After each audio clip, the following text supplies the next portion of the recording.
Hey, you're listening to Gino and this is Resident Evil 3. So welcome to part 4 now of my hardcore no damage run. This cop on the right, just stick to the left a little bit so he doesn't jump out at you, because he can. It doesn't happen very often, but just stick to the left to be safe. I kind of run towards the guy on the right for just 1 second to make that dodge very consistent. This is my favorite view, like, in the entire game. Just hearing Nemesis make that noise, like screaming, and then the clock tower, and then this tree. Look at this tree. The lighting's ridiculous. This game is so awesome. Like, especially the first time coming through, it just feels so epic. But yeah, so this boss fight that we're coming up on, Nemesis number 2, he's in his Alien 3 form, so he's chasing us around like a dog. And this boss is very consistent, but not as like super easy as the rooftop one. So there's a little bit more that you have to do, and you actually have to dodge attacks sometimes. But yeah, start off with just the flame rounds. I'm basically copying Carcinogen's strategy. His walkthrough that I'm using is going to be in the description. But yeah, the only thing I'm changing is I'm adding shotgun shells here early on. So I hit him with 8 shotgun shells total. 6 after the first flame round and then 2 after the second one, because I want to have exactly 18 shotgun rounds left, because you can fire off in the second phase of the fight. Like, we're in phase 1 right now. But then phase 2, after he starts running around, which he's going to start doing now that he's done his little scream there, once he's on the floor, you can shoot 6 shells into him. So basically you do 3 cycles of that, so that's why I want 18 shotgun shells. But yeah, we're going to drop a mine right there. He's going to fall in front of these flames, and then we're going to unload the shotgun into him. And after I shot my mine round, I already changed the grenades back to flame rounds, because we're going to be using them in a second right here. So shoot 6 shotgun shells, switch to the grenade launcher, stun him with another flame round, switch to the mine rounds, and get ready for him to start running around the arena again. But after each of these cycles, he'll try to attack you 1 time, and then he gives up. So he does his little attack there. As long as you hug the bushes in the center, you're fine.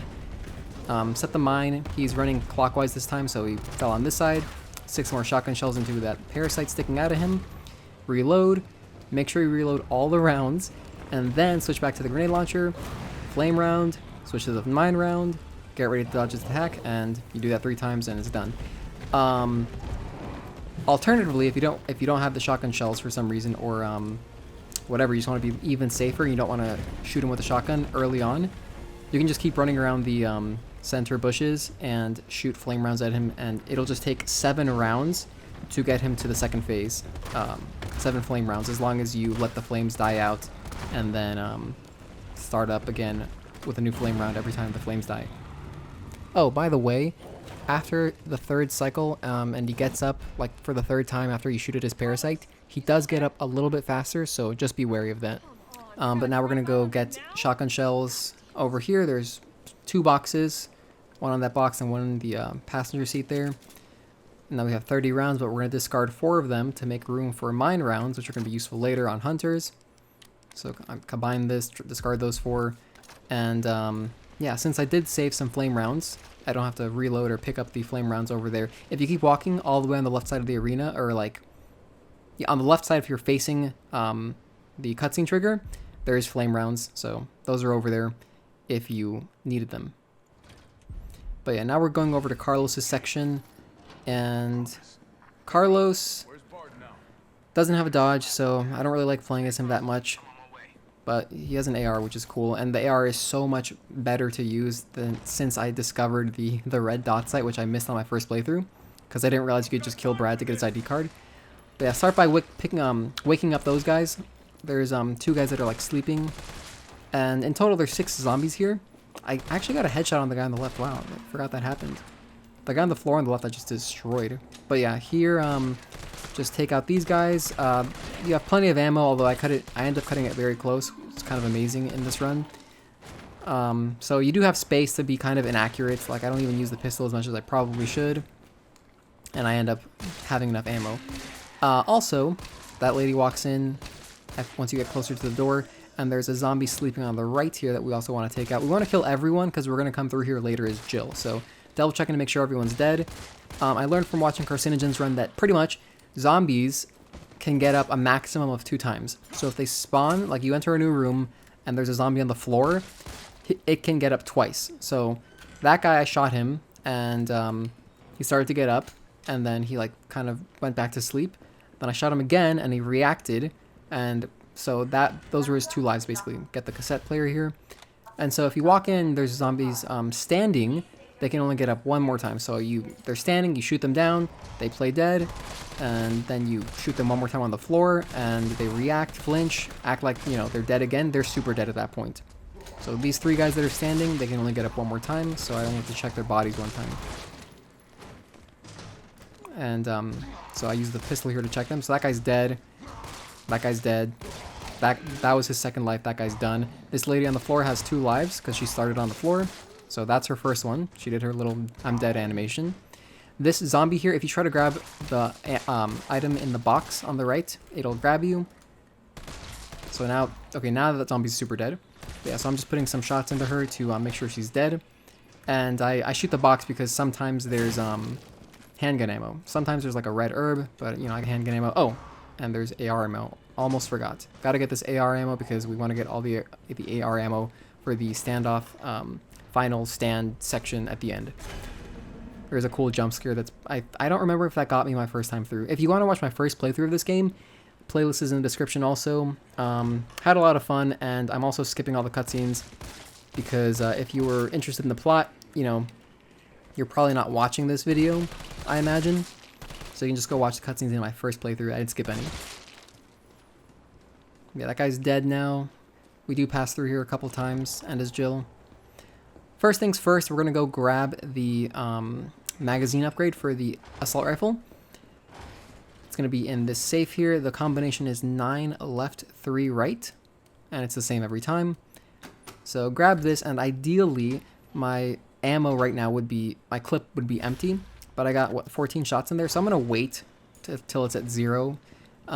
If you managed your shots a little bit better than me, and use your handgun to keep it at 0 and then pick that up, you'd have, like, you know, optimal, I mean, it's still going to be optimal later because I'm going to refill it at 0, but, you know, the timing would have been better if I did it right there and immediately.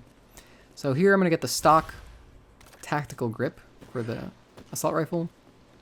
I'm going to delete this ID card out of my inventory so that the key goes into the first slot, so it's just easier to use. And while I'm there, I'm going to combine the grip. More assault rifle ammo. Unlock this Tamu lock, and now we're going to head back upstairs. It feels like most of the time, playing as Carlos in the hospital, you're going to be just going left, or not left, right. Yeah. Every time I exit a door, I feel like I'm just going right. But, so go back through the outside area here. I must have been paranoid, I don't know, I just shot that guy again, even though I definitely saw he was dead earlier. And jump into the save room real quick to get some more assault rifle ammo and a little bit of pistol ammo that you could skip, honestly, but I'm just getting it here just kind of to have it. Doesn't waste that much time. And we only have to get under an hour and 45 minutes. That's the S rank time for hardcore, so plenty of time left. Still on par. Here's more assault rifle ammo on the table there. Just mash the A button. That's our one use for that key. In here, there's a flashbang in the leftmost locker and the ID card. So discard the key again. Replace key item with key item. And now's the first hunter. So this hunter's easy. All you have to do is throw a flashbang at him, or you don't. Honestly, you might even be able to just run past him, but I throw a flashbang to be a little bit safe. And I start walking forward as I throw the flashbang because if you're standing like in the back of that hallway and you throw the flash, the hunter will start flailing its arms around, and it can damage you. Of course, if you aren't doing no damage and you just want to get the achievement / challenge for using 1 or fewer health items, you could just keep going because we're going to be done with Carlos here, and it's not going to be enough damage to put you into like caution or anything. It's not going to, you know, hinder you. But I'm just doing no damage for the extra difficulty just for fun. So I'm going to clean up these 2 guys here, emptying my assault rifle rounds. Yeah, get that 1 shot out, and now I'm going to switch to my pistol just to get him down, and then equip the, or combine the magazine here. Free 64 shots. And I'll check to make sure. So she's super dead now, because she spawned standing up. He's super dead now. They're both done. Back here, there's more assault rifle ammo and a box that we can't unlock because we're not Jill. So this is where I lost all my runs, right here. This one spot. Equip the hand grenade. And then you have to just open the door and walk forward just enough so that you can roll it in But if you walk in too much, or sometimes the thing is that Hunter will sometimes just be in your face. Like when you open the door, he's already there and he's like, you know, attacking you. And so that's pretty much where I took all my damage every time. I don't know. It's kind of just, it feels random. I don't know. There might be a better way to do it, but I kind of just waited for the perfect opportunity, and then thankfully I finally got it, and the last stand bit isn't as difficult as it seems. My first time through, so luckily I got it after finally not taking damage from that damn Hunter. But yeah, jump out the second window here, and we're gonna go use the cassette player now. But first, we're gonna unlock this other ID card door here, because there's some ammo and flashbangs and hand grenades in here. And because we wanna, this is a good place to like kind of be defensive and kill all the zombies so that they're not in Jill's way later. So I got the cassette there and I combined it, ready to use. Just wait for these guys to bust through. Take everyone out here. I'm wasting so much assault rifle ammo. It's insane. Like I didn't care at all. I think it's because at this point I had already been trying for like an hour and a half, and I was just like getting frustrated with those hunters like rolling that hand grenade in. So I was kind of just like, whatever, man. Let's see how far I can take it. Like, how inaccurate can you be and still have enough ammo left over at the end?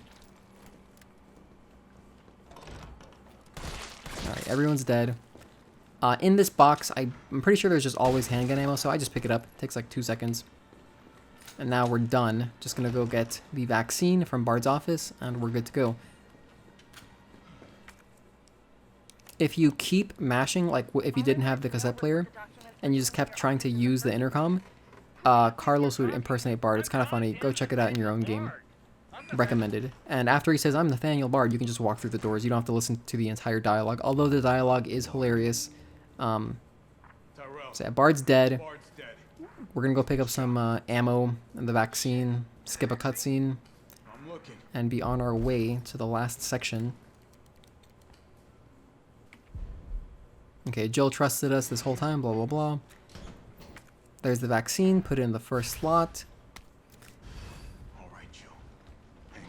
And there's actually more ammo I didn't pick up when I first entered. On the all the way on the right side of the room. Over here, it's like some assault rifle ammo and some pistol ammo. So grab that.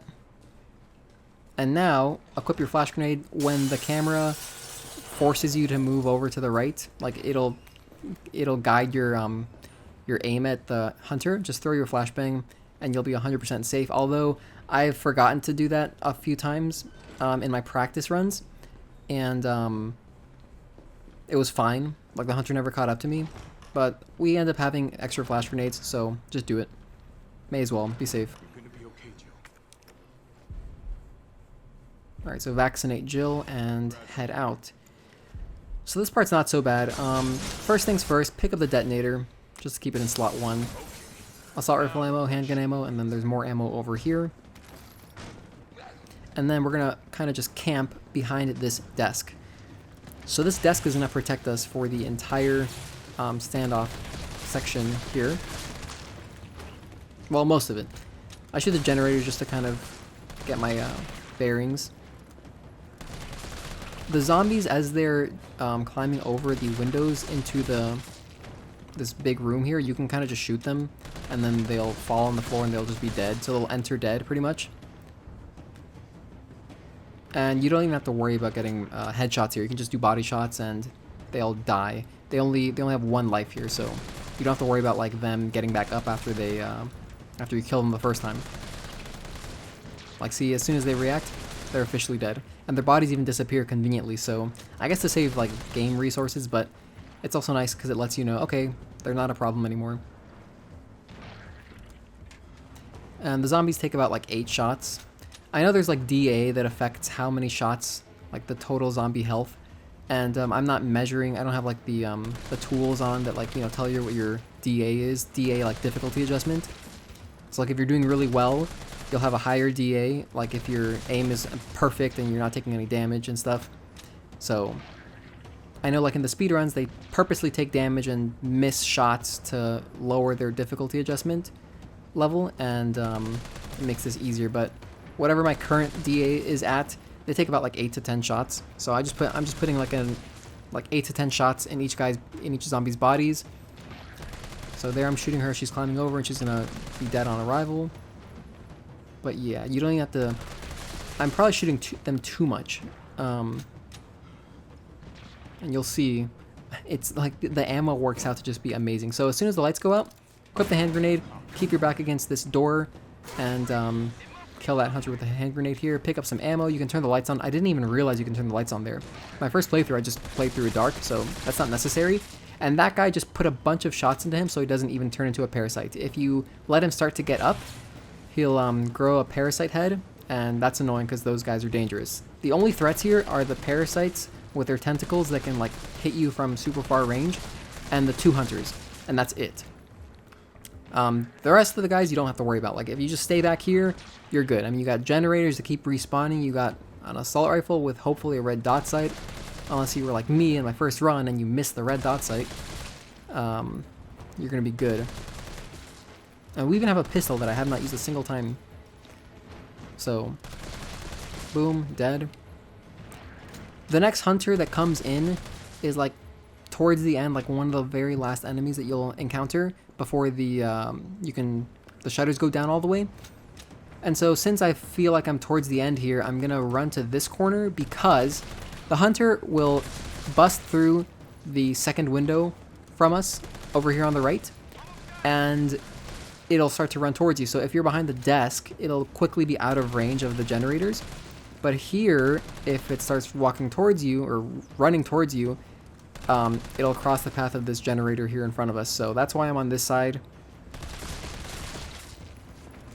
Just because if you're on behind the desk, you have to react much quicker because you only have like 2 seconds to shoot the generator after the hunter climbs through the window.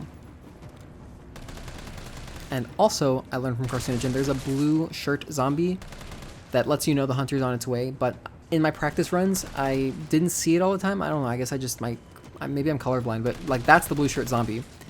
And I didn't notice it every time, but here's the hunter coming right after, boom. So I shoot the generator, and I panic for a second, and so I throw my flash grenade. I'm not sure why I did that because the guy was stunned, but it kind of worked out because it pushed the hunter back a little bit in range of the other generator. So easy kill on the hunter, and now we're home free.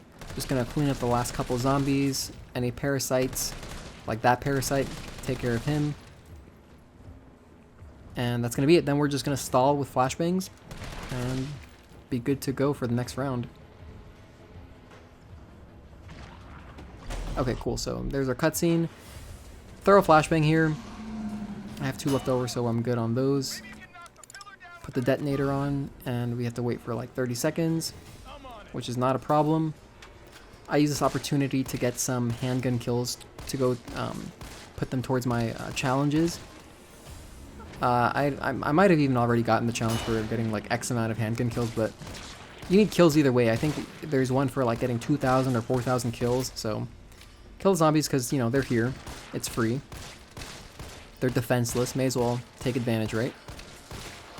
Nice headshot. And that's pretty much it. Next segment is going to be going from... we're going to revisit the hospital as Jill to get some supplies. And then we're going to go all the way up to right before the final bosses. I'm coming back. Just got a couple of cutscenes to skip here, and then we're going to save. But yeah, that was part 4. Thanks for watching. Hope you're enjoying, and I'll see you in the next part, part 5, where we play as Jill and get some fuses.